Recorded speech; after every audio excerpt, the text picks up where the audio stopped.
Bienvenue sur Africa 24 dans ce nouveau numéro de décryptage. L'Agence du patrimoine bâti de l'État a pour mission d'assurer la gestion des baux administratifs en veillant à leur développement et à leur préservation. Elle participe à la conception et à l'exécution de la politique du gouvernement en matière de construction et de gestion d'immeubles administratifs à usage de bureaux ou de logements. Dans cette interview, nous recevons Abdoul Karim Fofana, il est le directeur général de l'Agence de gestion du patrimoine bâti de l'État du Sénégal. Quelles sont les missions de l'Agence de gestion du patrimoine bâti de l'État du Sénégal? Alors l'AGPBE, c'est l'agence qui a été créée en 2013 par le président Macky Sall pour effectuer 3 missions au nom de l'État du Sénégal. C'est d'abord effectuer la gestion administrative des bâtiments appartenant à l'État du Sénégal, l'entretien des bâtiments et puis le développement du parc immobilier de l'État. En fin 2013, on a estimé le déficit en espace de bureau de l'État du Sénégal à 300 000 m², ce qui fait payer annuellement à l'État 15 milliards de loyers, un montant excessif. Et notre mission est de renverser cette tendance, faire en sorte que l'État paye moins de loyers et soit plus propriétaire de ses bâtiments, des bâtiments qu'il occupe, que locataire des bâtiments qu'il occupe. Quelle est la stratégie du Sénégal pour réduire la facture de près de 15 milliards de francs CFA payée pour les locations de bureaux?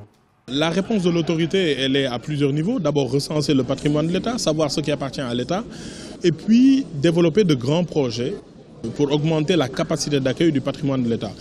À 25 km de Dakar, l'État du Sénégal a créé un nouveau pôle urbain qui est censé décongestionner Dakar.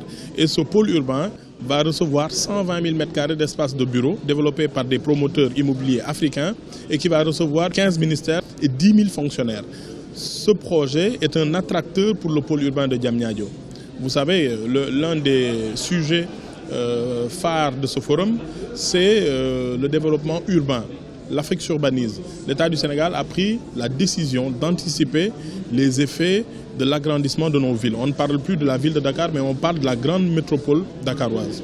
Quelles opportunités présente le pôle urbain de Diamniadio pour le patrimoine bâti de l'État? Pour que Diamniadio soit une réalité dans 2 ans. C'est déjà une réalité, le centre de conférence, l'hôtel Hilton qui est en cours de finition, les sphères ministérielles de Diamniadio qui ont atteint un niveau d'exécution de 30% au mois de février, et les infrastructures, l'autoroute à péage qui est livrée, vous faites Dakar-Diamniadio en moins de 25 minutes, il y a le TR qui est en train de débuter, l'université Amadou Mahtar Mbow, le parc industriel qui est une réalité, donc Diamniadio est une réalité. Aujourd'hui, les réservations immobilières sur le site de Getran sont quasi complets. Le premier lot de logements mis en vente par le promoteur Getran est déjà vendu de façon intégrale. Donc Diamniadio est une réalité et aujourd'hui c'est la raison pour laquelle nous sommes dans une phase de promotion pour permettre aux gens de mesurer la réalité et l'imminence de l'ouverture de ce pôle urbain.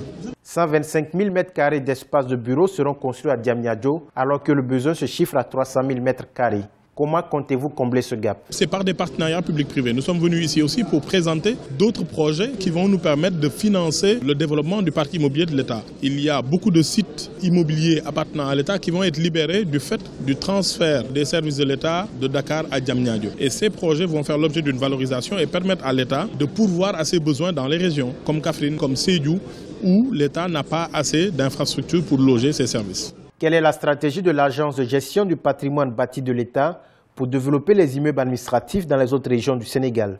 Comme je vous l'ai dit tantôt, il y a un programme de développement du parc immobilier de l'État qui ne se résume pas seulement à Dakar et à Diamniadio.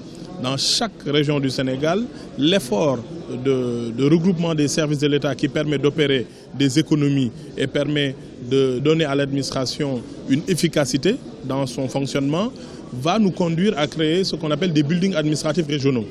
Les buildings administratifs régionaux, c'est un grand centre administratif au cœur de chaque chef-lieu de région qui va accueillir les services de l'État. C'est-à-dire autour du gouverneur, nous allons avoir tous les services déconcentrés de l'État au niveau régional. Et ça, nous sommes en train d'y travailler. C'est l'autre part des 180 000 m² de bureaux qui sont encore en déficit au nom de l'État.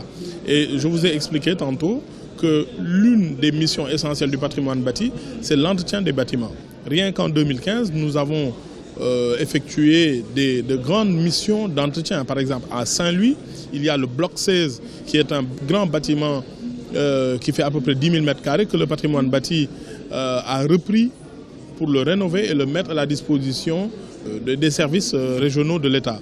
Il y a aussi à Kaolack la construction d'une nouvelle gouvernance avec le regroupement de services. À chaque fois, notre maître mot, c'est développer le parc, mais opérer aussi de l'optimisation d'espace et un regroupement de services pour permettre à l'administration d'être plus efficace et plus proche des usagers du service public. Quelle place accordez-vous au secteur privé pour le développement de vos différents projets? Le rôle du secteur privé, comme vous le savez, on est dans l'ère des partenariats publics-privés. Le rôle du secteur privé, comme nous l'avons fait sur Diamniadio, c'est de venir investir dans ces projets publics.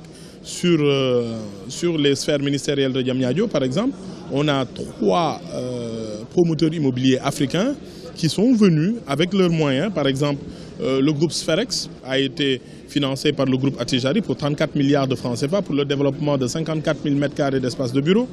Le groupe Envol Immobilier a été financé par une autre banque africaine, Coris Bank. Le Getran aussi a bénéficié d'un financement de la BHS au Sénégal.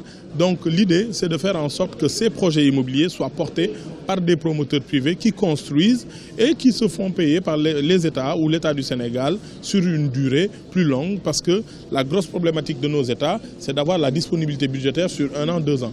Mais quand les projets, le remboursement de la dette due à ces projets est étalé sur plusieurs années, sur une dizaine d'années, ça devient plus facile pour nos États et ça nous permet de structurer nos cœurs de ville et d'avoir une politique d'aménagement du territoire plus cohérente.